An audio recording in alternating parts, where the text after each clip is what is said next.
और जो शाहरुख ने वाइट कुर्ता पहना था ना, अभी भी मुझे अभी भी उसकी कारीगरी ना मेरी आंखों में है। नीता लुल्ला का कुर्ता था वो, और मैं ऐसे देख रही थी शाहरुख को, हेलो सर, हाँ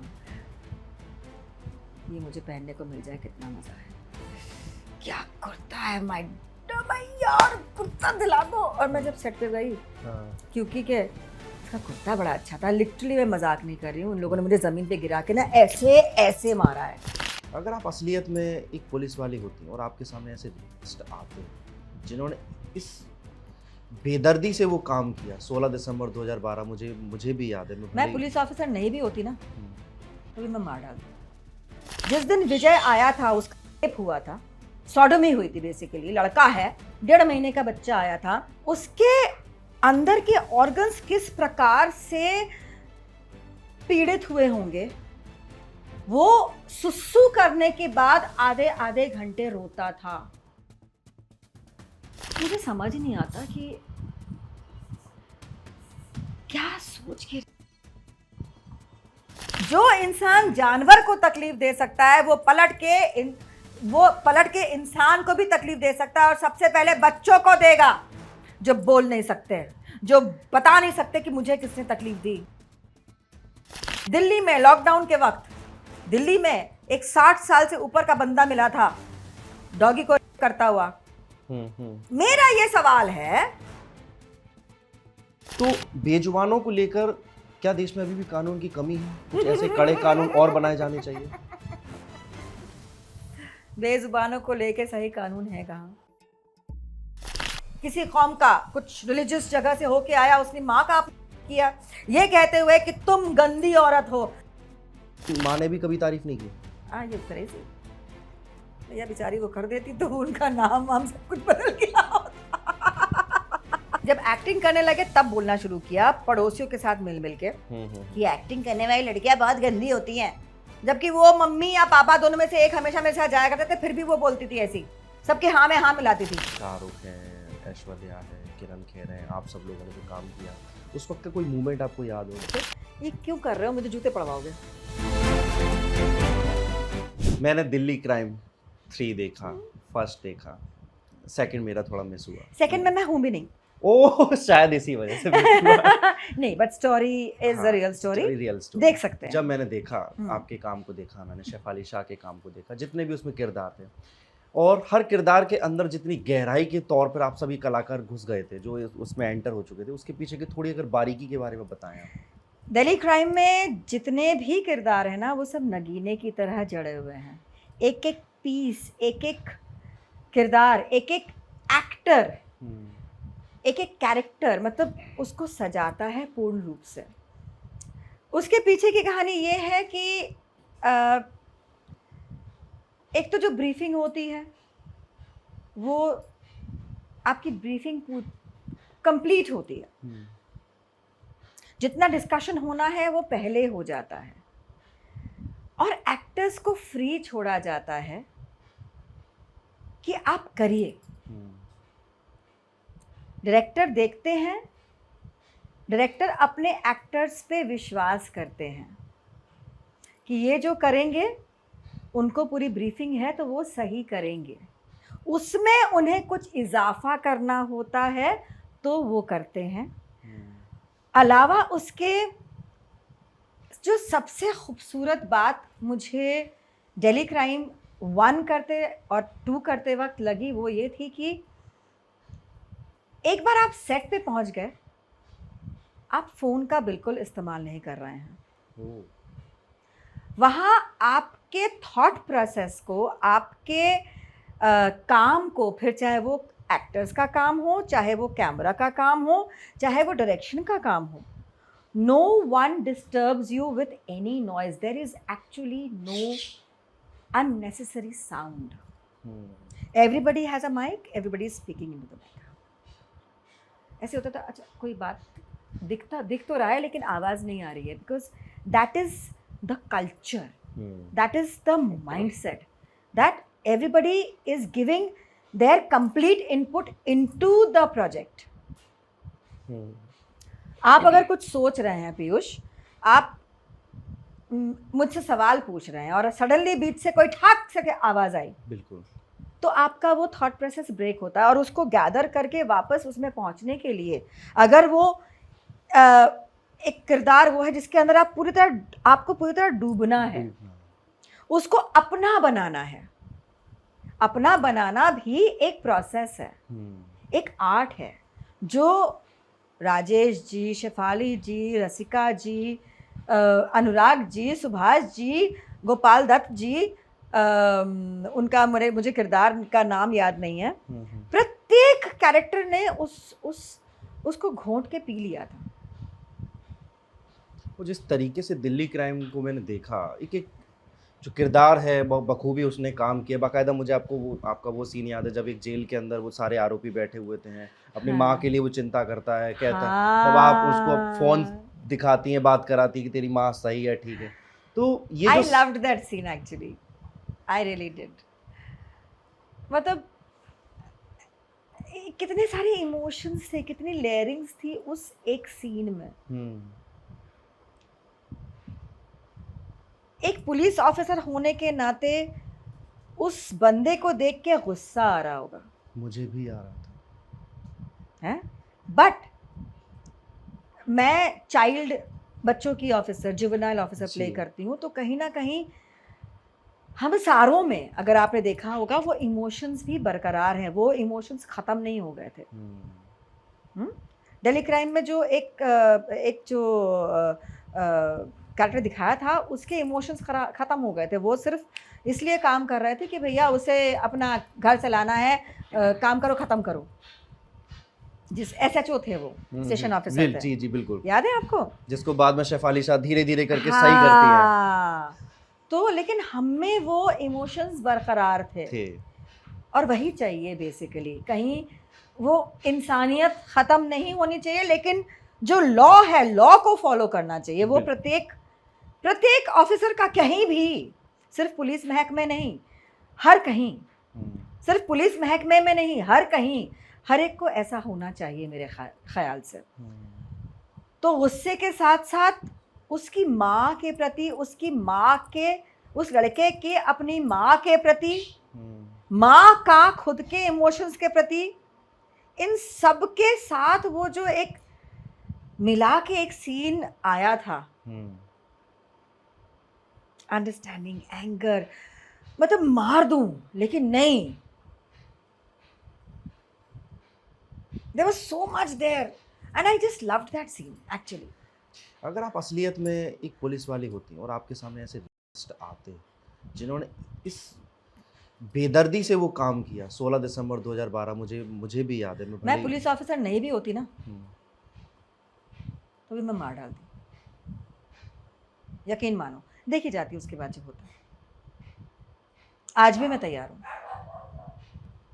मैं, एक प्रॉब्लम है मेरी लाइफ की, मैं नॉर्मली अपने लिए नहीं लड़ पाती, लेकिन मैं दूसरे के साथ अगर गलत हो रहा है तो मैं चुप नहीं बैठती, तब मैं चंडी बन जाती हूँ।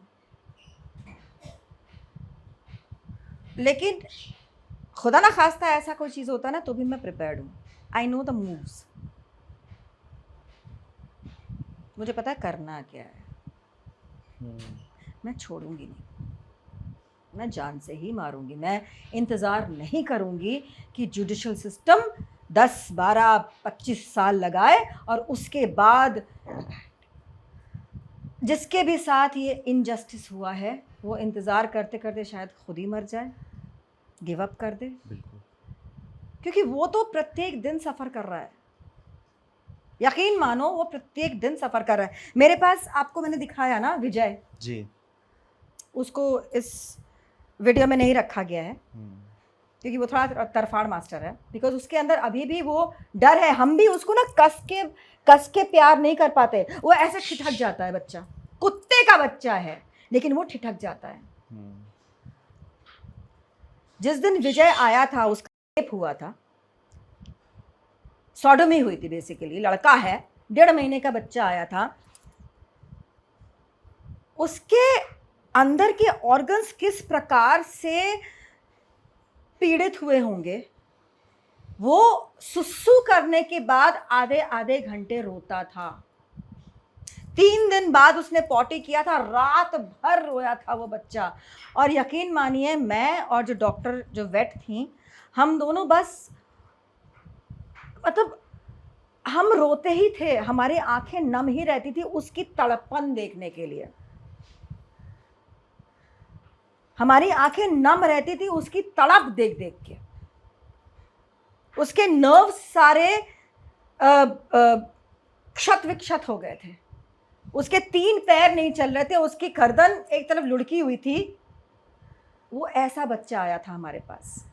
और यकीन मानिए, क्या होता है कि हम जब न्यूज़ देखते हैं ना, हमको बहुत तकलीफ होती है, हाय उसके साथ ऐसा हो गया। लेकिन एक्चुअल में ना, हम, आप या बाकी सारे जो व्यूअर्स हैं, पब्लिक है, वो जो एक्चुअल तड़पन होती है ना, वो कोई नहीं देख रहा होता है other than the doctors and the nurses. तो हम इस बात से अवगत नहीं है कि उस जो इंसान जो पीड़ित है उसको कितनी तकलीफ हो रही है।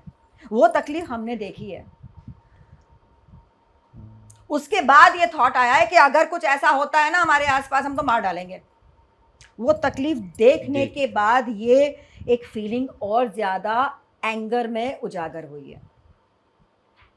मैं तो ऑन कैमरा बोल रही हूँ, मुझे इस बात को बोलने में कोई दिक्कत नहीं है, और मैं कर भी जाऊं, क्योंकि देखिए, मुझे ना किसी बात का डर नहीं है, मेरे आगे पीछे कोई नहीं है।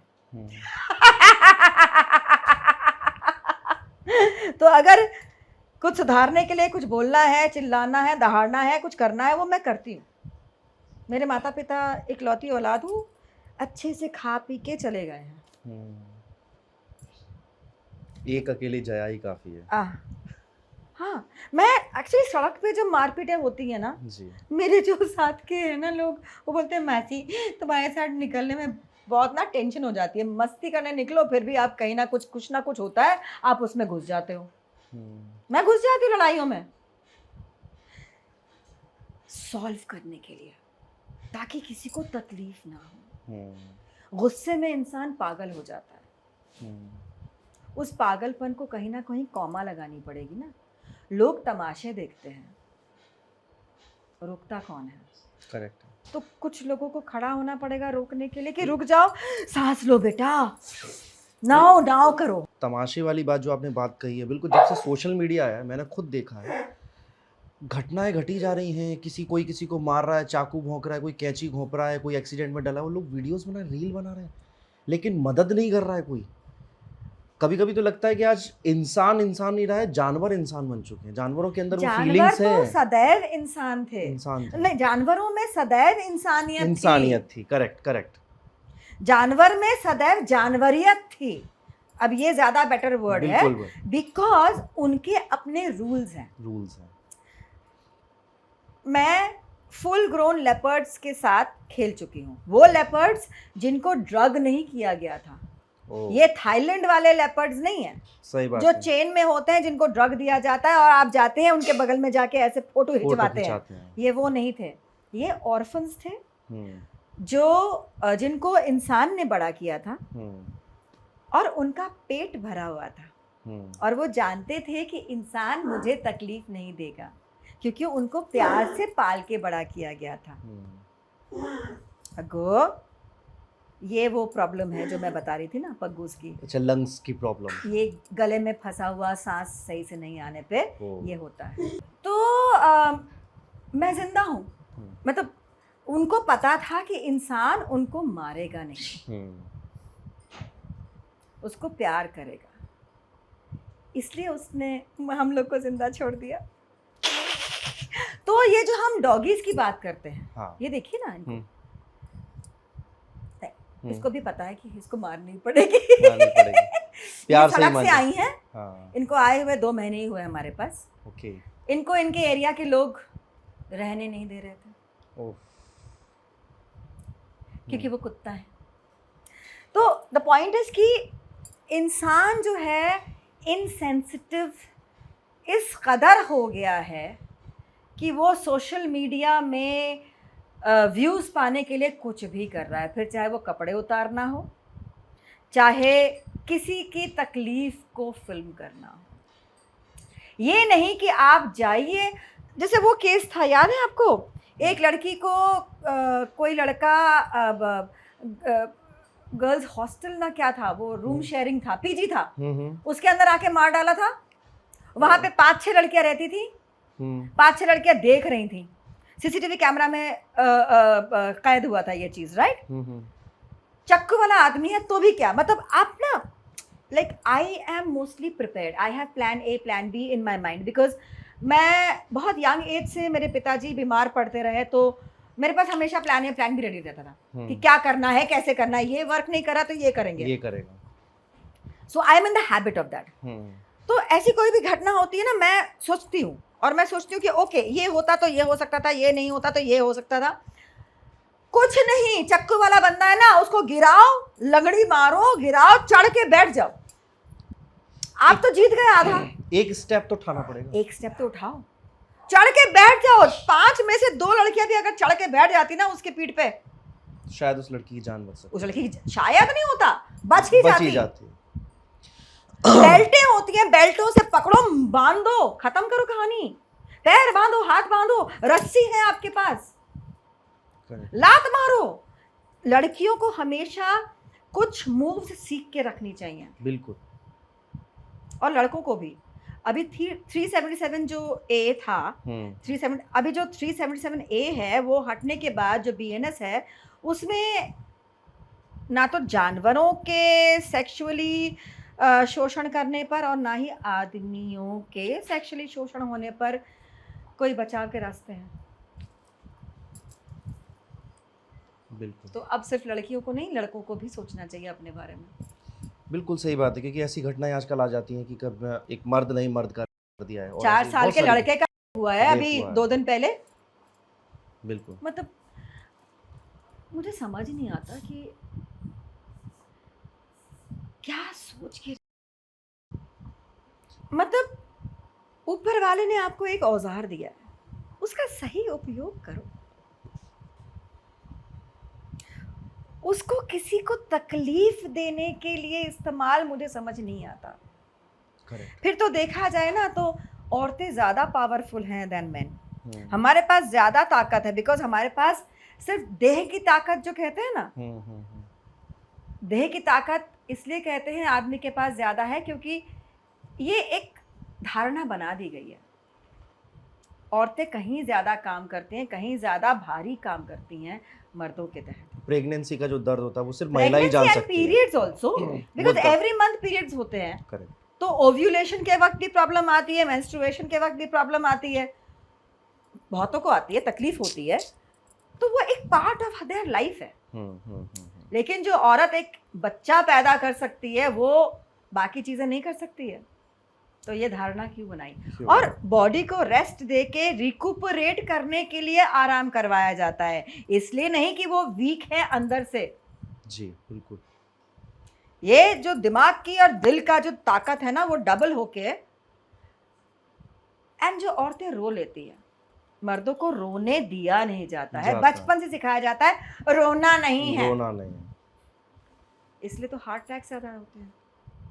वो जो दबी हुई इमोशंस हैं वो कहीं तो निकलेंगी, और वो कई दफा क्राइम के रूप में निकल जाती हैं। यस, वो एंगर, दबे हुए इमोशंस, दबी हुई तकलीफें इकट्ठा होते होते होते होते क्रोध से रोष बन के कब फूटता है और कहाँ फूटता है किसी को नहीं पता। वो दबी हुई भावना कब क्रोध से रोष बन जाए और तहस नहस कर दे चीज़ों को आसपास। वो तहस नहस वो सिर्फ उसका नहीं करेगा जिस पे आक्रमण कर रहा है, अपना भी करेगा, जेल जाएगा, और समाज के ऊपर भी बहुत बड़ा घात लगा के जाता है, हमला करता है। एग्जैक्टली, बट वो आपकी दिल्ली क्राइम सीरीज वो ऑलमोस्ट इसी पे बेस्ड है। निर्भया बेस्ड है सीजन 1। बिल्कुल। जो लड़कियों की तस्करी होती रही है, आज भी हो रही है, सीजन 3 उस पे बेस्ड है सीजन 3। करेक्ट। तो पता नहीं ये जो समाज का नासूर है कब हटेगा। ये क्राइम करने की जो एक सोच होती है वो कैसे डेवलप होती है? बचपन से होती है या कोई एक ऐसा माहौल बनता है या कोई एक ज़िंदगी में कोई ऐसा मोमेंट आता है कि एकदम से हो गया? एक एक्सपेरिमेंट किया था हम्म, फिलिप जिम्बार्डो ने, जी। उसका नाम है द ब्रोकन विंडो। हम्म, हाँ, उसमें क्या किया उनने, कुछ डिटेक्टिव्स थे, उन्होंने दो एक सी गाड़ियाँ खरीदी हम्म, और दो अलग अलग जगह पे रखी।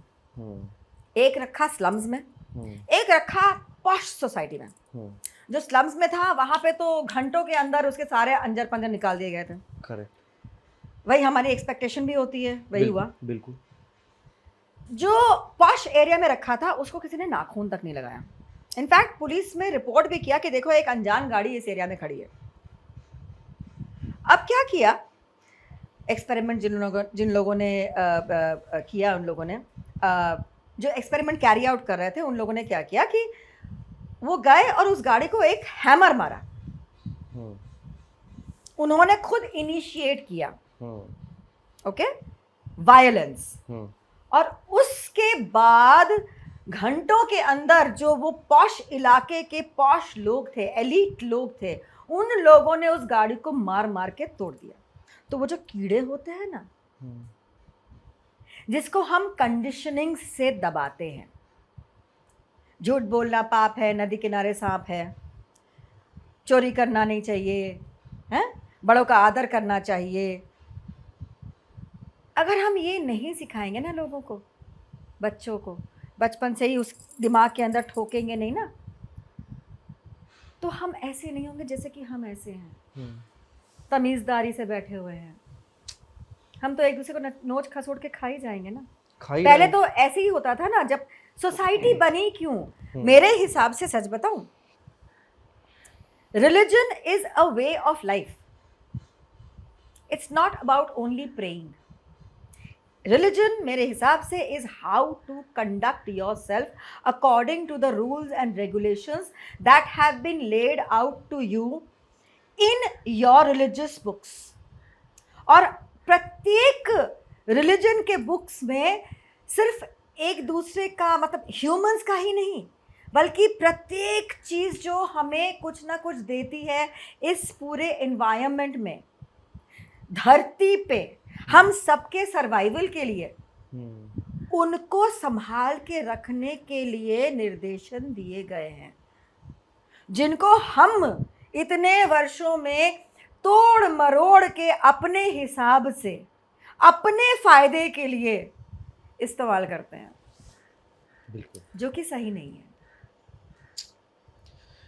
मैं फिर से लेकर चलूँगा आपको दिल्ली क्राइम 3 की तरफ। शेफाली शाह, रशिका दुग्गल, आप और जितने भी को स्टार्स जो रहे हैं, जब ये आप लोग जब इस स्क्रिप्ट को पढ़ते थे, डायलॉग्स पढ़ते थे, जब वो सीन क्रिएट होते थे, कभी किसी जगह पे आपके रोंगटे खड़े होते थे क्या कि कोई कैसे इस तरीके से हैवानियत की हद तक हाँ, पार कर सकता है? आपको क्या लगता है जो आपको स्क्रीन पे दिख रहा है वो हम लोग फील नहीं कर रहे थे? आपको बताऊं, दिल्ली क्राइम 1 हम दिल्ली में एक्चुअल लोकेशंस पे शूट कर रहे थे, ओह!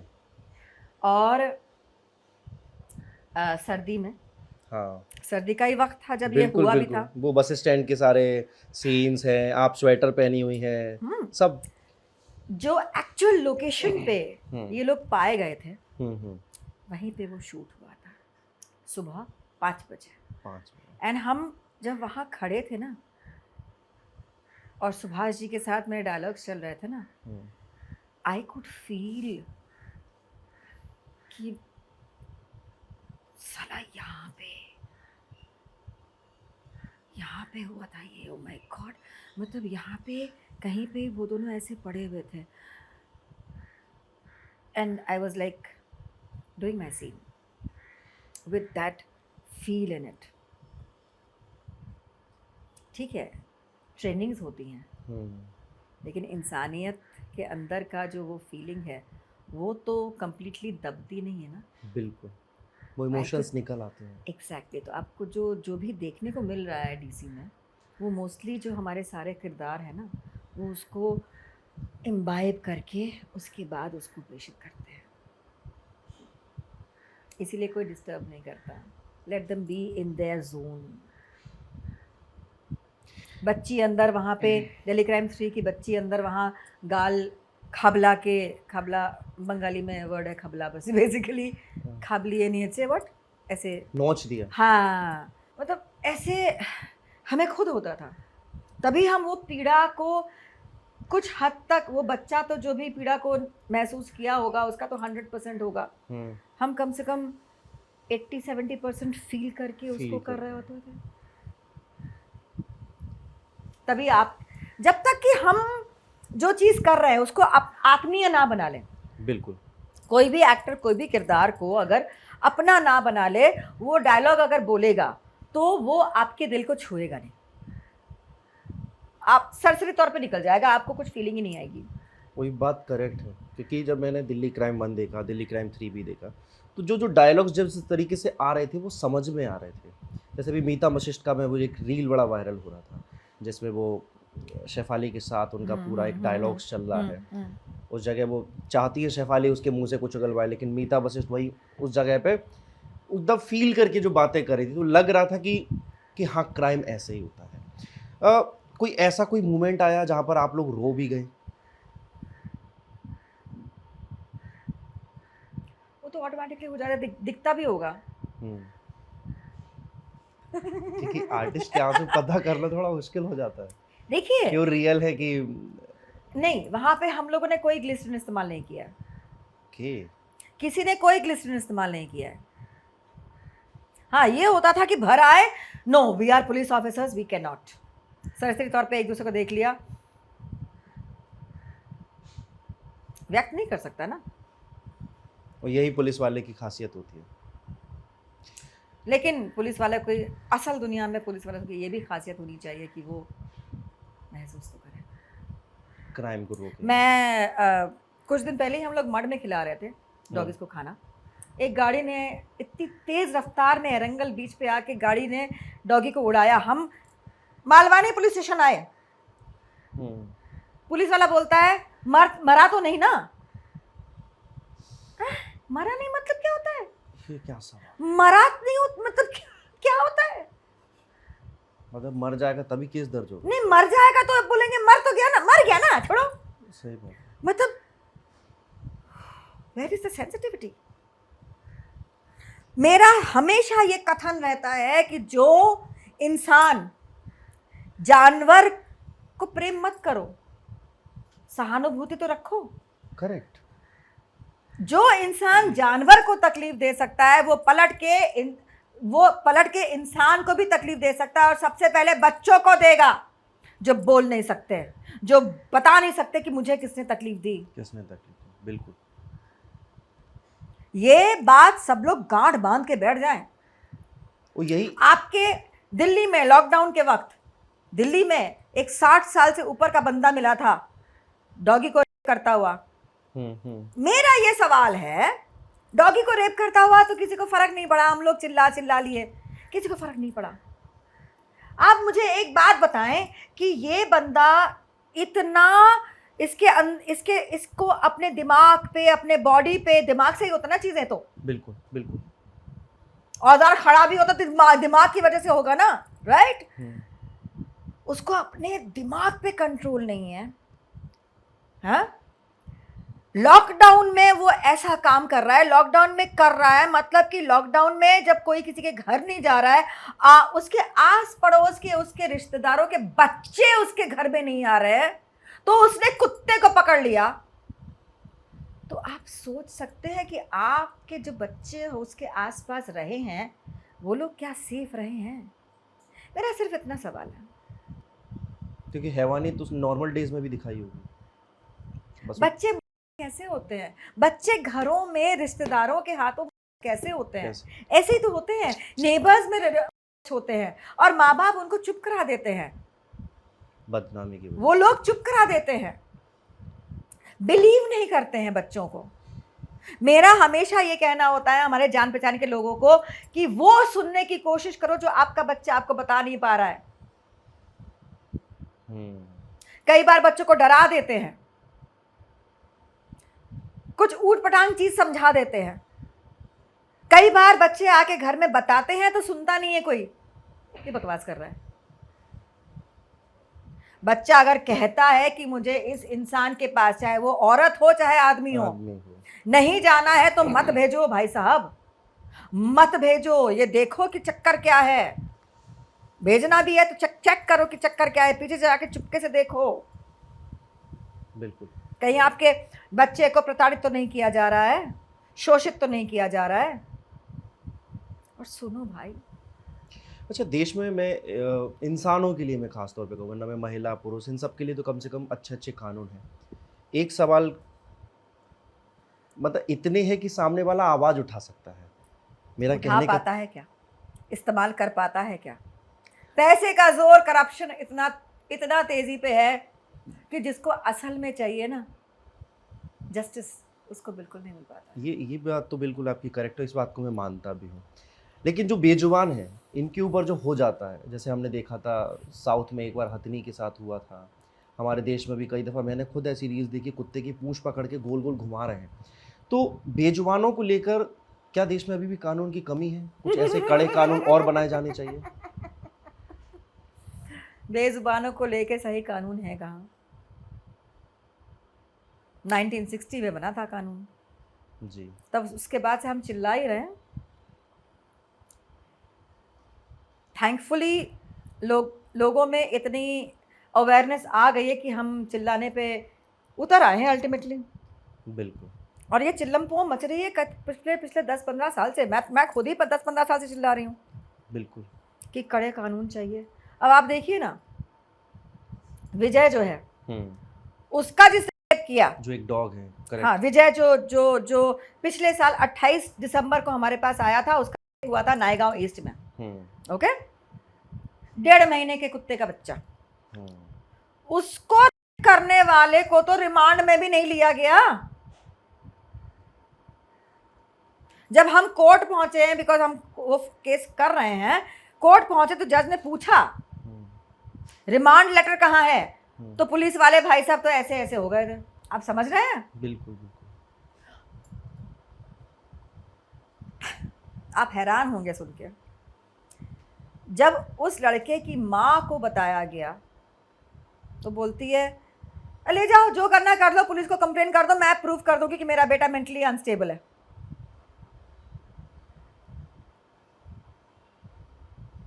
मतलब जिस दिन पुलिस जाने वाली थी उनके घर पे, उस रात को ये लोग घर से सबके सब पूरी फैमिली, माँ बाप और बेटा चले गए, ये कह के कि 6 महीने में लोग भूल जाएंगे तब वापस आ जाएंगे हम लोग। और यही कहानी है हमारे देश की। हमारे देश में लोग भूल जाते हैं। बिल्कुल। अब आप मुझे ये बताइए, जो माँ ऐसा कह रही है अपने बेटे के लिए, मैं तो वाकई दुआ करूंगी इस माँ के लिए कि भाई उसका बेटा कभी उस पे ही वार ना कर दे। कोई ठिकाना नहीं है आपके बनाए अनस्टेबल बच्चे पे, बिल्कुल। कोई भरोसा नहीं है। हैवान तो हैवानियत ही दिखाएगा, वो तो किसी में भी दिखाएगा। क्यों? एक लड़के ने अपनी नानी का किया शिमला में, शायद एक लड़का किसी कौम का कुछ रिलीजियस जगह से होके आया, उसने माँ का किया, ये कहते हुए कि तुम गंदी औरत हो। अरे एक्सक्यूज मी, तुम्हें पैदा किया साले, तो गंदी तो बेचारी है ही है, कि तुम्हें पैदा कर दिया भाई साहब करके तुम अच्छे हो गए।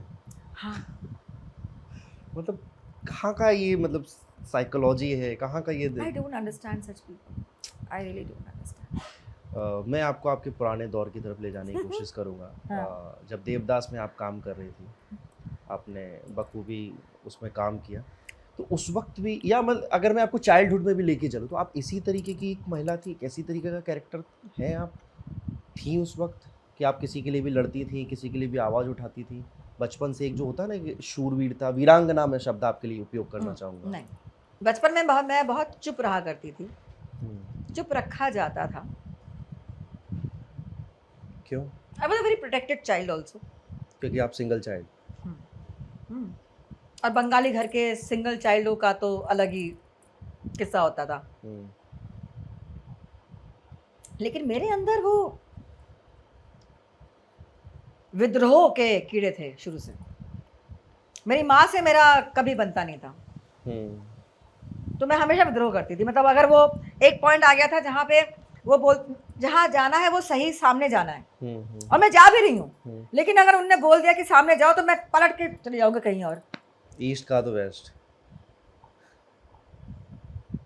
मेरा ये था। तो क्या वो आपको एंड समझ नहीं पाती थी या फिर अपनी मतलब उनका बिहेवियर ही डोमिनेटिंग वाला था? उनको शादी करनी नहीं थी, करा दी गई। तो अब बच्चा हो गया तो उसको तो अब संभाला बच्चा भी जाए। हो गया। देखिए, हाँ। हमारे देश की मोस्टली लोगों की यही हालत है। हम्म, सोसाइटी के चक्कर में ना बहुत कुछ हुआ है। बहुत कुछ करा जाता है। अब शादी करा दी गई, बच्चा भी हो गया, हम्म, लड़के की ख्वाहिश थी, निकल आए हम। हम्म, तो हम तो बहुत सुने हैं लड़की होने के चक्कर में। और मोस्टली मेरे पापा रिटायर हुए जब जब मैं 9th में थी, हम्म, बिकॉज उम्र पे शादी हुई थी। पापा 40 थे, मम्मी 35 थी, तब शादी हुई थी। हम्म, तो जनरेशन गैप तो था ही, वो दिल भी दिमाग भी मिले वाला तो था ही नहीं। हम्म। मुझे तो याद नहीं पड़ता कि मेरे पिताजी के साथ बैठ के कभी मैंने हा ही कॉन्वर्सेशन भी किया हो। उनने तो ये भी नहीं बोला कि he was proud of me, किसी और को बोला। कभी नहीं। फिल्मी पर्दे टीवी पे देखने के बावजूद कभी नहीं कभी कहा। नहीं। कैसा हुआ है? इतना ही भाई साहब, इतना ही, या फिर अच्छा ला, दैट्स इट। अगर आप लड़का होती और इतना अपने नाम कमाया होता तो? आई डोंट नो, वो गैप तो था ना, जनरेशन गैप तो था ही ना, वो समझने का तो वो था ही ना। माँ ने भी कभी तारीफ नहीं की? आ यू क्रेजी भैया, बेचारी वो कर देती तो उनका नाम वाम सब कुछ बदल गया होता।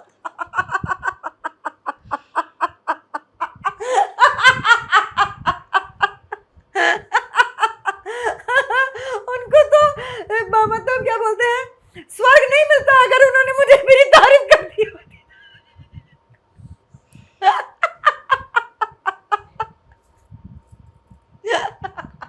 और ये मैं दुख में नहीं हंस रही हूँ, मतलब मैं सच में हंस रही हूँ कि मतलब यार व्हाट अ स्टूपिड सिचुएशन। तो 9 में जब पापा मेरे रिटायर हो रहे थे, तो उन्होंने मेरी ज़िंदगी इतनी बढ़िया तरीके से अजाब कर दी थी, इतनी मुझे परेशान कर दिया था कि तेरी शादी होगी, डाउरी कहाँ से होगा, मतलब डाउरी कहाँ से होगा, है ना, कोई कैसा लड़का मिलेगा, मिलेगा भी नहीं मिलेगा, फलान ढिमकाना, ABCDEFGHIZ तक, Z से भी आगे अगर कुछ होता तो। मैं भाग गई थी घर से। किस उम्र में? 9th में, 16 साल में। हाँ, ऑलमोस्ट यही उम्र होती। ओके, तो भाग के कहाँ पहुंचे आप? हरिद्वार। भाई दिमाग उतना ही प्रखर था उस वक्त। देखिए, कुछ टेढ़े मेढ़े तो काम करने नहीं थे, हाँ। वो सोच नहीं थी। हाँ, ये था कि हरिद्वार में बाबा जी लोग होते हैं, बाबा जी लोग अच्छे होते हैं, ओह, सेफ रहेंगे हम, सेफ रहेंगे। ये सोच के भागे थे। और मेरी एक क्लासमेट थी, वो भी, उसका भी कुछ था। तो ये तय था कि बिकॉज मैं बचपन से ही गाना और डांस सीख रही थी, ऑलराइट, तो मैं डांस और गाना सिखाऊंगी, पैसे कमा लूंगी, तू पढ़ाई करके कुछ जॉब कर लेना, फिर तू कमाएगी तो मैं कुछ कर लूंगी, उसके बाद हम लोग चलेंगे, देखो हम कुछ बन गए हैं, तब जाएंगे लखनऊ, दिखाएंगे। हाँ, कुछ बन के जाएंगे। लौटे तो थैंकफुली जिस आश्रम में हम रहे थे वहाँ के लोग बड़े अच्छे थे, बाबा जी अच्छे थे, लेकिन हम तो उस आश्रम से बाहर ही नहीं निकले डर के मारे। कि मम्मी पापा ना आ जाए? नहीं, सबको देख देख के कोई पकड़ लेगा। हाँ। 16 साल का बच्चा ऐसे ही होता है। आज के बच्चे तब भी बहुत तेज है। अरे छोड़ो, हमने तो ट्रेन ही पहले गलत पकड़ ली थी। लखनऊ से नहीं, लखनऊ से कानपुर की ट्रेन थी, वहां जाके हमने इधर जाने की ट्रेन की जगह इधर जाने की ट्रेन पकड़ ली है। इलाहाबाद पहुंचते पहुंचते पता लगा कि भैया हम तो गलत ट्रेन पे पहुंच गए। जब टीटी आया चेक करने के लिए, तो वहां पे भी बचे। ट्रेन में ही एक बंदे ने सूंघ लिया, और इलाहाबाद हम उतरे कि यहाँ से दूसरी ट्रेन पकड़ेंगे, तो उसने हमें बोला कि हम आपको चढ़ा देंगे दूसरी ट्रेन पे। उनका ओके, हमें ले गया वो रेस्टोरेंट में, वो जो स्टेशन पे ही होता है ना, कैफे में ले गया हमने खिलाने के लिए। तो हम खा रहे थे, बोला आप बैठिए मैं आता हूँ। अच्छा, मेरे दिमाग में plan A plan B, I told you. मेरी नानी का घर इलाहाबाद, मेरी बुआ का ससुराल इलाहाबाद, नानी का घर स्टेशन से मुझे बिल्कुल पता है, दौड़ के भी पहुंच सकते हैं, फुल टू स्पीड में अगर जाओ ना तो 15 मिनट में दौड़ेंगे। और उस जमाने में तो बच्चे थे तो मतलब दौड़ते ही थे। सो उस बात का मुझे कोई डर नहीं था।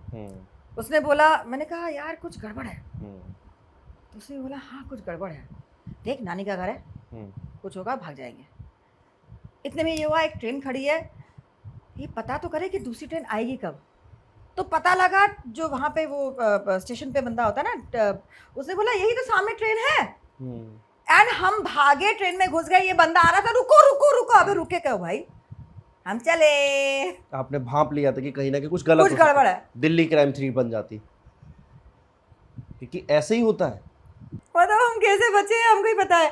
अरे वो 7 दिन बाद हम दिल्ली आए, हमारे वो क्लासमेट के किसी दूर दराज के रिश्तेदार के घर रुके, न्यूज़पेपर में नौकरी ढूंढ के शहादरा जाने वाले थे, फोन भी कर लिया था हमने कि हम कल आ रहे हैं नौकरी के लिए। अगले दिन पुलिस ऑफिसर आ गए पापाओं के साथ और ले गए घर पे। फिर क्या हुआ, मारपीट? नहीं, समझाया? उसके बाद से मम्मी ने कभी कुछ नहीं बोला। कहीं ना कहीं मम्मी समझ गई? नहीं बोला, जब एक्टिंग करने लगे तब बोलना शुरू किया, पड़ोसियों के साथ मिल मिल के कि एक्टिंग करने वाली लड़कियां बहुत गंदी होती हैं, जबकि वो मम्मी या पापा दोनों में से एक हमेशा मेरे साथ जाया करते थे, फिर भी वो बोलती थी ऐसी, सबके हाँ में हाँ मिलाती थी। तो कहीं ना कहीं आप अपनी पेरेंटिंग से खुश नहीं है? बस लगता है कि और सुधार। मेरा ये कहना है कि भाई अगर आपको नहीं है मन सिर्फ समाज के लिए, सिर्फ प्रेशर के लिए, मत करो शादी, मत करो बच्चे पैदा, उनकी जिंदगी अजाब मत करो।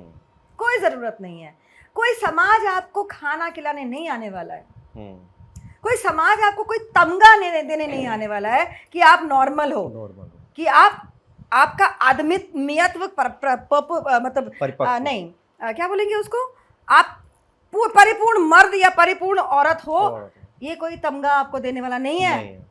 तो मत करो भाई साहब, कोई ज़रूरत नहीं है। हाँ, दिल्ली क्राइम 3 पे मैं फिर से चलने की कोशिश करूँगा। किस तरीके की बॉन्डिंग रही आप सब लोगों की? सेट पे आप लोग कभी हंसी मजाक करते थे? आपसे कभी शेफाली ने या हुमा कुरैशी ने पूछा कि आप इतना एनिमल लवर हैं, इसके पीछे का कोई कारण, ऐसा कुछ क्या मोमेंट्स क्या होते थे? मेरा हुमा जी के साथ कोई सीन नहीं था। Okay. Shefali supports my NGO, मेरा एनजीओ है thank you Earth, Shefali ji support करती हैं। ओके। हंसी मजाक के मौके बीच सीन्स के बीच में आए और हुए भी,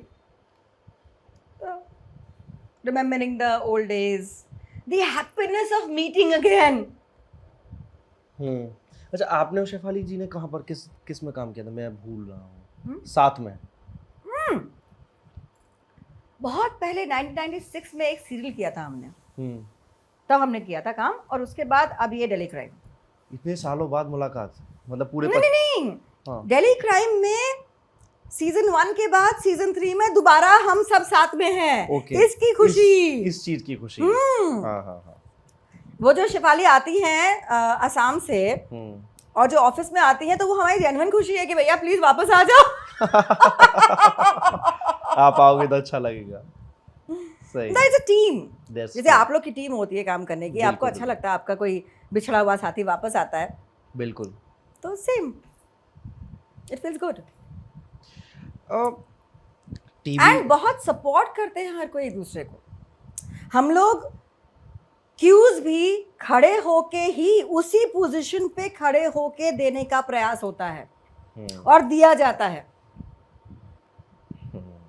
और वो पूरे लुक्स एंड इमोशंस दिए जाते हैं ताकि अगले को इमोट करने में इजी रहे, तकलीफ ना आए, उसके इमोशंस में कोई बदलाव ना आए। वो इसी वजह से ये सब उसी इंटेंसिटी से तभी सबसे चर्चित वेब सीरीज में से एक है।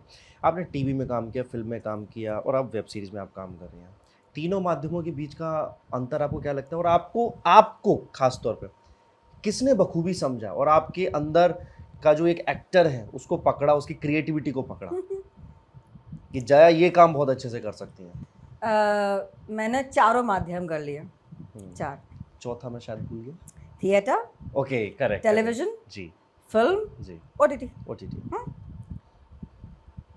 चारों में ना बड़ी सूक्ष्म चारों में ना बड़ी सूक्ष्म सूक्ष्म सी अंतर है। टेलीविजन में हमको OTT करना पड़ता है, फिल्म में हमको इतना करना पड़ता है। फिल्म इतना बड़ा पर्दा है, अगर पायल ने ऐसा किया टीवी पे तो फिल्म में इतना करके ही हो जाएगा। बिल्कुल बिल्कुल। थिएटर तो और भी बड़ा है, और भी बड़ा है। मैं एक म्यूजिकल कर रही हूँ इसमें, इतने सारे लोग दूर बैठे हैं, तो योर एक्शंस आर लाउडर, बिल्कुल, much much louder, physical actions, okay. And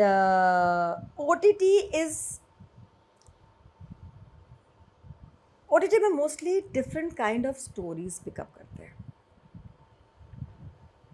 तो वो अंदर घुस के काम करना होता है, नॉट कि कहीं और अंदर घुस के नहीं करना होता है। OTT में अंदर घुस के ना बहुत मेजर्ड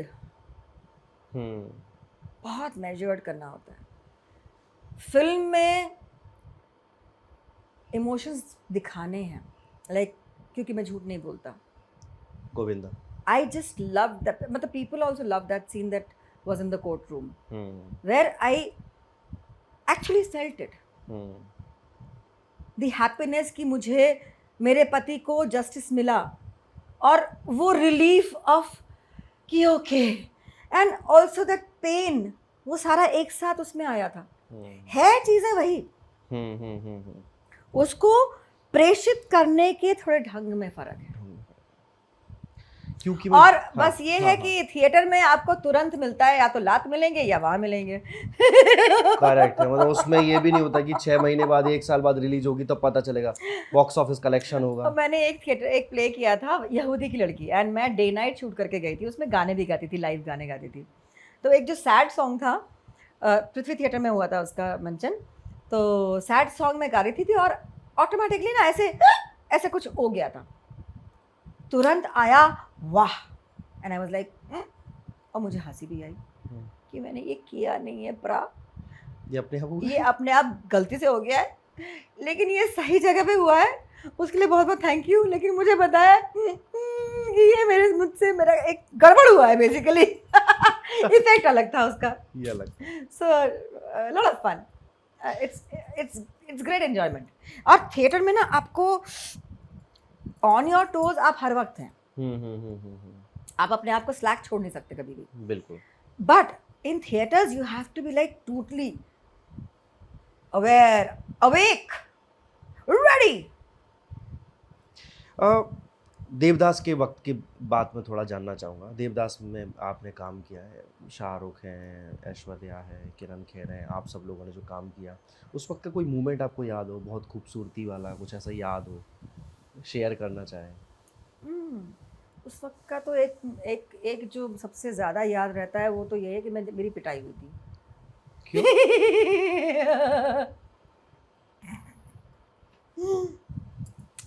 तब मैं क्योंकि भी कर रही थी, हाँ। तो क्योंकि में जो लड़कियां थी, हमारी जो नेक्स्ट जनरेशन आई थी, वो लोग शाहरुख फैन थे, पर मेरा कभी ऐसा फैनडम नहीं हुआ है किसी के साथ भी। ओके, मतलब वेरी गुड एक्टर, हाँ, दैट्स इट, ये नहीं कि मतलब हाँ वो सांस ऊपर नीचे हुआ, हाँ। I hold them in high esteem, but I'm not mad. Okay? अब जब every day they used to ask कि शाहरुख के साथ सीन था, शाहरुख के साथ सीन, जब हुआ अल्टीमेटली तो शादी का जो सॉन्ग था ना, मैं लखनऊ की हूँ, चिकन के कपड़े भी बहुत पसंद हैं, और जो शाहरुख ने वाइट कुर्ता पहना था ना, मुझे अभी भी उसकी कारीगरी ना मेरी आंखों में है। नीता लुल्ला का कुर्ता था वो, और मैं ऐसे देख रही थी शाहरुख को, हेलो सर, हाँ ये मुझे पहनने को मिल जाए कितना मज़ा है, क्या कुर्ता है, माय यार कुर्ता दिला दो। और मैं जब सेट पे गई, क्योंकि के उसका कुर्ता बड़ा अच्छा था, लिटरली मैं मजाक नहीं कर रही हूँ, उन लोगों ने मुझे ज़मीन पे गिरा के ना ऐसे ऐसे मारा है, लड़कियों ने, मतलब शाहरुख का अंदर तू कुर्ता देख रही थी। हमने कहा यार सबकी अपनी अपनी चॉइसेस है यार। और मैं बोल रही थी सुन मैं तेरी सास का रोल कर रही हूँ, मैं तुझसे बड़ी हूँ। अरे भाड़ में क्या तू बड़ी है, मतलब लिटरली मैं मजाक नहीं करती हूँ। जो मारा है ना इन लोगों ने मुझे, इससे बड़ी मेमोरी और कुछ नहीं हो सकती। कौन था मारने वाला? नहीं मैं नाम नहीं लूंगी बेचारों की। अब मैं मजाक नहीं करी, जमीन पे गिरा के इन लड़कियों ने मुझे मारा है। थपकी प्यार की सीरियल जो आपने किया, काफी चर्चित रहा सीरियल। इसमें आपका किरदार भी बड़ा बखूबी था, अच्छा खासा था, मजबूत था। ऐसे जब आप सीरियल्स करते हैं उसके बाद जब फेम मिलता है उसके बाद आपको कैसा फील आता है जब आप रास्ते में निकलते हो? तो ये जो सीरियल मैंने किया, हाँ, उसके ठीक साथ साथ ही लगभग मैं एक और सीरियल कर रही थी, गंगा, जिसमें मैं विधवा प्ले कर रही थी। वो भी वाराणसी की विधवा। वो किरदार मिला तो मैं 7 साल के बाद मैं डेली सोप्स में वापस आई जी। और थपकी जब आया तो बहुत मजा आया। मतलब दोनों बहुत ही दिल के करीब वाले शोज। और ये 7 साल का गैप इसलिए क्योंकि मुझे कोई और रोल दे नहीं रहा था अलावा पायल के रोल के, और मेरे कान पक गए थे। मतलब नेगेटिव रोल से, सिर्फ नेगेटिव नहीं, नेगेटिव में भी शेड्स आ सकते हैं ना। नेगेटिव में भी आप कुछ क्रिएट कर सकते हो ना, जैसे गुलशन ग्रोवर जी करते रहे हैं जी। हर नेगेटिव रोल उनका एक उम्दा जेम है। कुछ कहीं लुक चेंज है, कहीं वॉक चेंज है, कहीं जबान चेंज है, कहीं तरीका ऑफ डिलीवरी चेंज है। मतलब उन्होंने अपने आप को हमेशा इनोवेट किया है। लेकिन टेलीविजन में वो इनोवेटिव शायद शब्द ही नहीं बचा है इनोवेशन का। वो आपको एक सांचे में ढाल देते हैं, उसी के अंतर्गत आप काम करते रहो। मैं थक गई थी। मुझे अपने आप पे विश्वास नहीं था कि मैं कलाकार हूँ भी या नहीं। मतलब क्या अगर लोगों को मुझ पे इस बात का विश्वास नहीं कि मैं किसी और ढंग से इस किरदार को कर सकती हूँ, अलावा जो पायल मैंने कर लिया है, प्रूव कर दिया है, उसके अलावा तो क्या मैं कलाकार हूँ ही नहीं? और अगर मैं हूँ ही नहीं, मेरे अंदर मादा नहीं है, तो मुझे यहाँ होना नहीं चाहिए। मेरे अंदर वो भावना आ गई थी। ओके, तो इस वजह से आपने वो 7 साल का लंबा ब्रेक मैंने कहा नहीं चाहिए।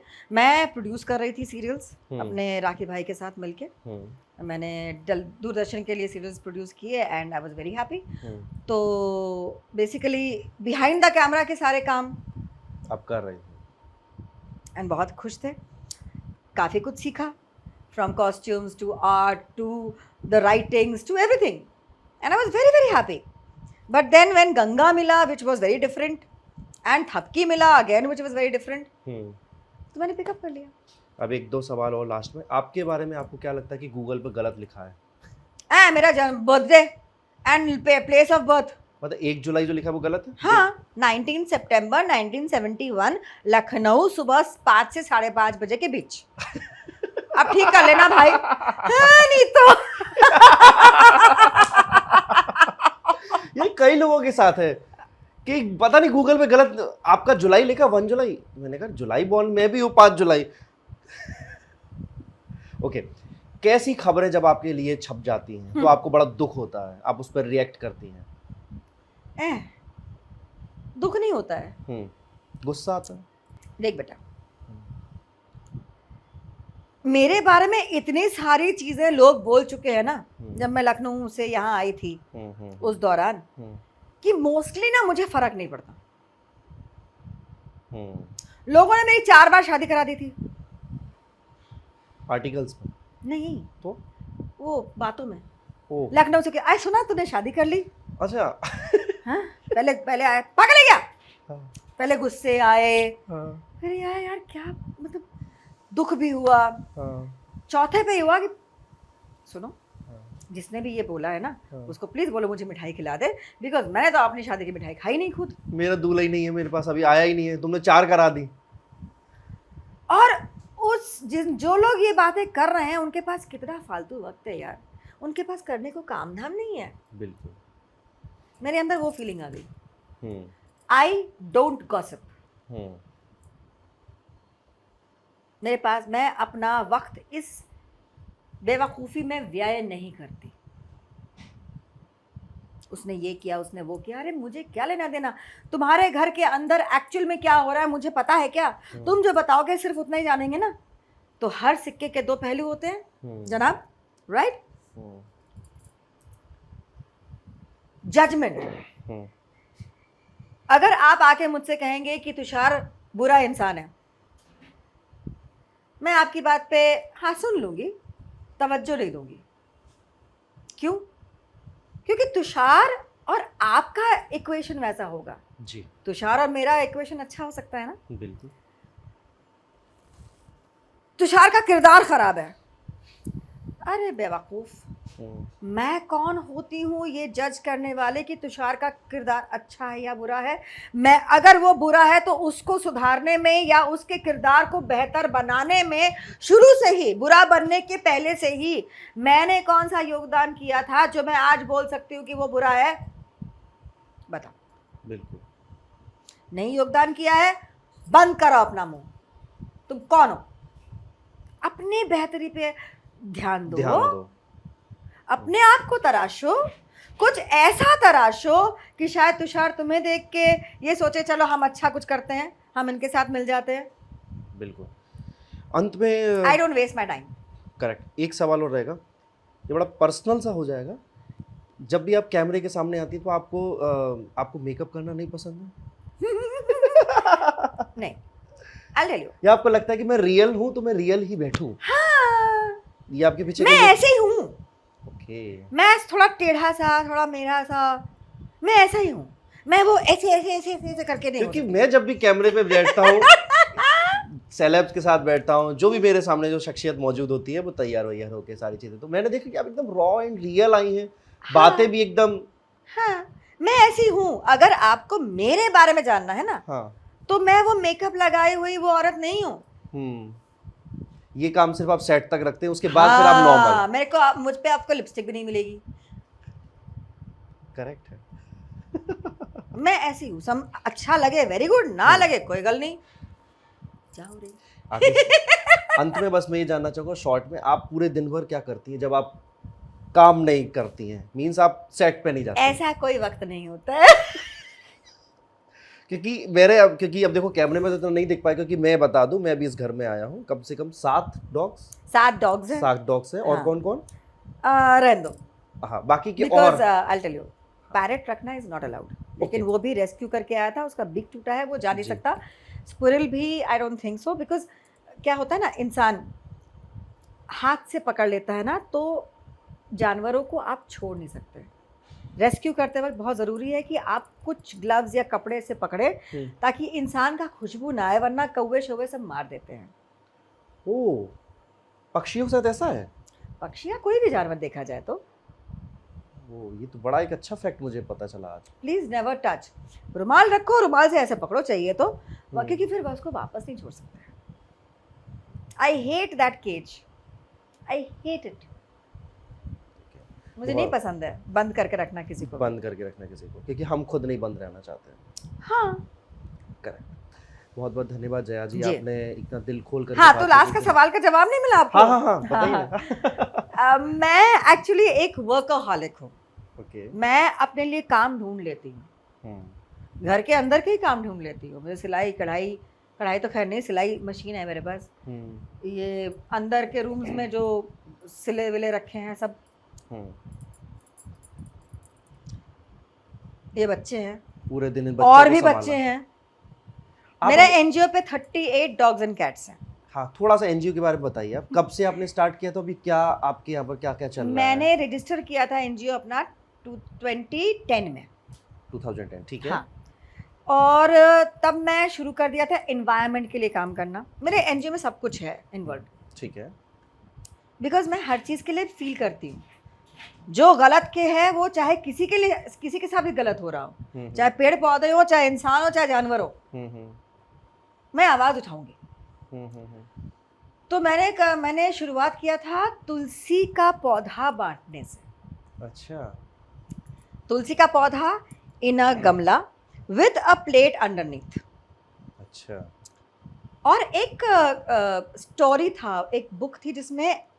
पेड़ों के बारे में, पौधों के बारे में स्टोरी थी उसका ड्राइंग्स के साथ, वो कार्टूनिश था. For the knowledge of the kids, they will find it interesting, they will get some knowledge about it. तो ये था कि घर घर में लोग नॉर्मली बिल्डिंग्स में पौधे लगाने देते नहीं हैं.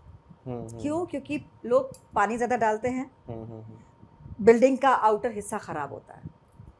तो ये था कि वो प्लेट दो, ताकि everybody gets used to using a plate underneath. Correct. और उनको हम बताते भी थे कि पानी इतना डालो, ज़्यादा डालने की ज़रूरत नहीं है. तुलसी का पौधा, because it generates oxygen for yes. Temperature इतना ज़्यादा हो गया है, तो अगर सब लोग सही तरीके से कोई चीज़ करेंगे तो ख़राब कुछ भी नहीं होगा. I had been to Switzerland. हर विंडो पे मैंने जो खूबसूरत रंग बिरंगे और सिमेट्रिकली डन फ्लावर्स की सजावट देखी थी ना, उससे ये आया था थॉट. मतलब बिलीव मी, एक विंडो ऐसा, एक विंडो सिल ऐसा, यहाँ पे अगर पर्पल है, यहाँ पे अगर पिंक है, तो पूरी बिल्डिंग में ऐसा ही है. हाँ, एंड पूरे शहर में, पूरे गांव में ऐसा है. It's full, it's beautiful. तो वाई? एंड द बिल्डिंग का आउटर एरिया खराब नहीं, गंदा नहीं. कॉन्शियसली काम करना है ना. सच बताऊं, आज भी इतने साल बाद लोग मुझे बोलते हैं आप फिर से कब करेंगी ये. आपके दिए हुए पौधे के बाद हमने और लगाए पौधे अपने विंडो पे. यही तो मैं चाहती थी, ताकि हर विंडो पे अगर प्लांट्स हो ना, और लोग प्रॉपरली केयर करें उसका, बिना डर्टिफाई किए, कितना अच्छा हो, कितना सुंदर लगेगा. हमारा वातावरण भी क्लीन होगा, एंड गर्मी भी कम हो सकती है.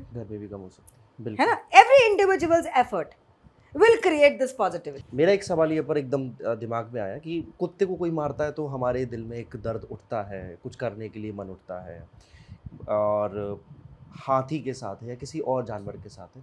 लेकिन जब कोई मुर्गों को काट देता है, बकरे को काट देता है, उस वक्त ऐसी बातें नहीं उठती. क्योंकि अभी सोशल मीडिया पे जो वेजिटेरियंस है, मैं भी स्पेशली वेजिटेरियंस हूँ, तो हम लोगों को ये लगता है कि आखिर एक रिलीजन के नाम पे हिंदुओं में बलि दे देना, उधर काट देना, आखिर क्यों? सब जानवर को जानवर माना जाए, सबको जीने का अधिकार दिया जाए. सबको जीने का अधिकार है, लेकिन एक बात ये साइंटिफिक चीज़ है ये भी, कि it is a food chain.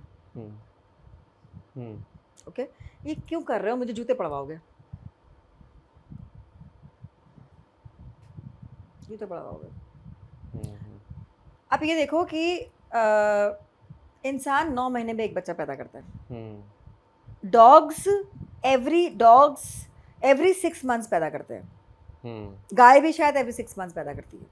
साल में एक ही हो सकता है. हाँ, तो डॉग्स के 5, 6, 10, 12 भी होते हैं. कई सारे मर जाते हैं, सड़क पे होते हैं. बिल्कुल बिल्कुल. कई सारे मर जाते हैं, बचता 1, 2, 1-2 ही बचता है. ये मुर्गे, बकरी, उन लोग की तादाद ज़्यादा होती है, फटाफट होती है. बैलेंस कैसे बनेगा? तो मैं ये नहीं बोल रही हूँ, मैं बलि के बारे में तो बात नहीं कर रही हूँ. बलि जो नेचर पे बलि छोड़ जो, सकते हैं. हाँ, नेचर पे छोड़ दो ना. नेचर पे छोड़ दो, अपने आप जीवित रहे, मरे, जितना उनका जीवन काल है. That's perfect. बट अब ये कार्निवोरस एनिमल्स हैं. अगर आप गाय का दूध भी पी रहे हो ना, तो भी आप वेजिटेरियन कैसे खिलाओगे? उसमें लाइव ऑर्गेनिजम्स हैं. वो उस बच्चे के लिए है जो उसने पैदा किया है, वो आपके मेरे लिए नहीं है. लेकिन उसके पीछे भी फैक्ट है, अगर आप पूरा दूध पिला देंगे गाय के बछड़े को, भैंस के बच्चे हाँ, को, तो मर जाएगा. आई अंडरस्टैंड, लेकिन नॉर्मली तो यही होता है ना कि बच्चे को देते ही नहीं है. हाँ, वो गलत कर देते हैं, वो थन में थोड़ा सा तो छोड़ दिया जाता है. It is like every bloody where. हाँ. यही सब चीजें तो चल रही हैं. जी. जो नेचुरल चीजें थी वो आज बची कहाँ हैं? डिसबैलेंस कर दिया सबको. इंसान ने तो फॉरेस्ट का एरिया भी ले लिया है. मतलब हमारे लेपर्ड, हमारे शेर घरों, मतलब सोसाइटीज में घूम रही हैं. भोपाल में बाघ बाहर निकल के आ जाते हैं जंगलों से. क्यों? क्योंकि जो छोटे जानवर जिन पे वो शिकार करते थे वो भी कहाँ बचे हैं बेचारे. शिकारी मार डालते हैं, कभी शिकारी किसी का मार सींग चाहिए, डालते किसी हैं, स्किन चाहिए, किसी के दांत शिकारी चाहिए। मार डालते हैं, वो जगह का पेरिफेरी वो कम हो गई है, तो वो अतिक्रमण हो रहा है। एग्जैक्टली वही, तो वो भी तो नहीं बच पाते हैं खाने को, उनके लिए कहाँ बचा है, उनके पास घास बची है खाने के लिए हर्बीवोरस एनिमल्स को। जी बिल्कुल बिल्कुल आप ये बिल्कुल। बता दो मुझे। सो इट इज लाइक इंसानों ने हर चीज को ही तो तबाह कर दिया है। तबाह कर दिया। बैलेंस तो कब का डिसबैलेंस्ड हो रखा है।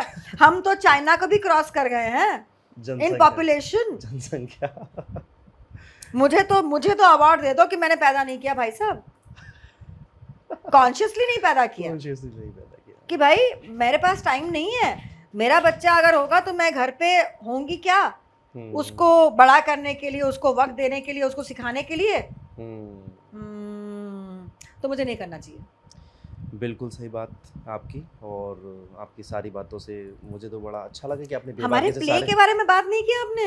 हाँ, आप बता- जिसके तहत आप आए हो। नहीं आप बताइए बताइए इस नहीं बारे आप में। सवाल तो कनीज- पूछो। कनीज के बारे में आप मुझे बताइए, अभी जो आपका होने वाला है 28। और ये है ब्रॉडवे पोस्टर म्यूजिकल। मैंने देखा था, आप उसमें एकदम, अगर मैं कहूँ तो लखनवी ड्रेस है पूरा एकदम हाँ। तैयार होकर के। हाँ, हम तवायफ बने हैं उसमें, ओके कोठे की मालकिन बने हैं उसमें। ओके। और ये आइडियोलॉजीज हाँ का भिड़ंत है। ये समाज की जो आइडियोलॉजीज हैं, समाज की जो धारणाएं हैं, उसका भिड़ंत है। वो प्रेषित किया गया है। हमारे गाने इतने खूबसूरत हैं, हमारे सारे एक्टर्स इतने बेहतरीन तरीके से तैयार हुए हैं, पॉलिश हुए हैं फॉर द परफॉर्मेंसेस, एंड हमें खुद इतना मज़ा आ रहा है प्ले करने में कि हम क्या बताएं। लगभग 10-12 साल के बाद हम प्ले कर रहे हैं। ओह हाँ, बिकॉज मैंने एक छोटा सा गैप लिया था कि थोड़ा सा सांस ले लूँ, उसके बाद फिर कोई नया शो पकड़ेंगे। तो इस बीच में ये प्ले की बात आई। Play needs a lot of commitment, रोज़ रिहर्सल्स होते हैं। तो जब ये आया तो हमने कहा ठीक है, अभी मैं थोड़ा सा फ्री हूँ, I would love to do this.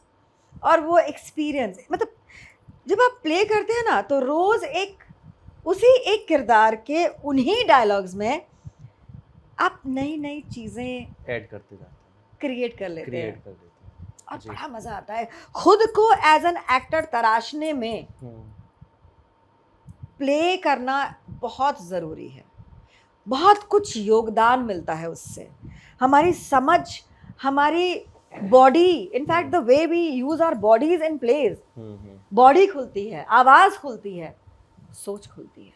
अच्छा, मुंबई में जो नहीं है लोग, मान लीजिए बाहर हैं, वो आपके दर्शक हैं, आपको चाहने वाले हैं, वो नहीं देख पाए, तो कभी कुछ सोशल मीडिया पे बाद में आएगा ऐसा कुछ बताना नहीं, वो प्ले ही होगा, ओके। विभिन्न शहरों में जाएगा। अच्छा, कम से कम मेट्रो सिटी में तो जाएगा ही जाएगा, हो सकता है हम विदेश भी जाए, प्यार तो मिले पूरा आप देश में लोग का टूर तो होगा आपका। जी। ठीक है, कितने लगभग अभी तक कुछ ऐसा डिसाइड? अभी तो अभी शुरुआत है। शुरू मुंबई में होगा, उसके बाद में आप आगे हाँ, एक्सपेंड करेंगे, जी। फिर तो लखनऊ भी जाना हो सकता है। कितना मजा आएगा अगर लखनऊ वाले बुलाएंगे, तो कितना मजा आएगा आपके ही शहर में। Of course. मेरे 2 शहर हैं, हाँ 3 शहर हैं, लखनऊ पैदाइशी, इलाहाबाद, ननिहाल, जहाँ मैं कुछ वक्त गुजारा है, बहुत अच्छी मेमोरीज लेके गुजारा है, एंड मुंबई मेरी कर्म भूमि। रिश्तेदारों से बातचीत होती है? हाँ, सबसे अच्छे संबंध? हाँ। ननिहाल के लोगों से संबंध नहीं है ज़्यादा। ओके। क्यों? बस यूं ही, क्योंकि आप बहुत बेबाकी से बात कर दी तो लोगों को बुरा लग जाता होगा कुछ। भाई ऐसा है, मैं ऐसी हूँ, मुझे जिंदगी ने ऐसा बनाया है। जिंदगी के थपेड़े खा खा के मैं ऐसी बन गई हूँ, जहाँ मैं जो बोलना होता है बोल के ही मानती हूँ। राइट? झगड़ा नहीं करती हूँ, लेकिन सही बात जता देती हैं। तो वो तो ज़रूरी है, बहुत ज़रूरी है, एज एन अवेयर पर्सन। और सेल्फ रिस्पेक्ट भी अपना रखना ज़रूरी है। बिल्कुल। राइट? तो अगर किसी को पसंद नहीं आए मेरी बात, मुझे किसी से क्या लेना है भाई? जो मुझे ये देख के करना है कि किसी को दुख ना पहुंचाऊं मैं। अगर आप किसी और को दुख पहुंचाओगे, उस पे मैंने कुछ बोल दिया तो बुरा लगे तो लगे भैया। लगेगा। अय्या, आ। चलिए, बहुत बहुत धन्यवाद दया जी, शुक्रिया। आपसे इतना सारा बातचीत करने के बाद थैंक मुझे यू। बहुत अच्छा लगा। और कनीज देखने आइएगा ज़रूर, और आप भी। हाँ, आप कुछ ऑडियंस को कहना चाहें तो आप कह जी। सकते हैं। कनीज इज़ अ म्यूजिकल जो मैंने पहले कभी नहीं किया था, एंड बहुत अच्छे मैसेजेस हैं इसमें। और फिर चाहे वो एक्टिंग की कोई भी विधा हो, थिएटर, सीरियल, फिल्म, हर एक में एक मैसेज होना चाहिए ऑडियंस के लिए। इसीलिए ये विधा क्रिएट की गई थी और यूज़ की गई थी हमारे पूर्वजों द्वारा जागरूकता लाने के लिए। तो इसमें भी बहुत सारे मैसेजेस हैं, बेहतरीन गाने हैं, बेहतरीन परफॉर्मेंसेस हैं, डांसेस भी हैं, और मैं भी थोड़ा सा डांस कर रही हूँ बहुत सालों के बाद again, and I am enjoying doing the play. तो ऑब्वियसली आप भी देखना बहुत पसंद करेंगे, इस बात का मुझे पूरा विश्वास है। तो NCPA 28th and 29th of November, Jamshed Bhabha theatre, ज़रूर आइएगा। धन्यवाद। वेलकम।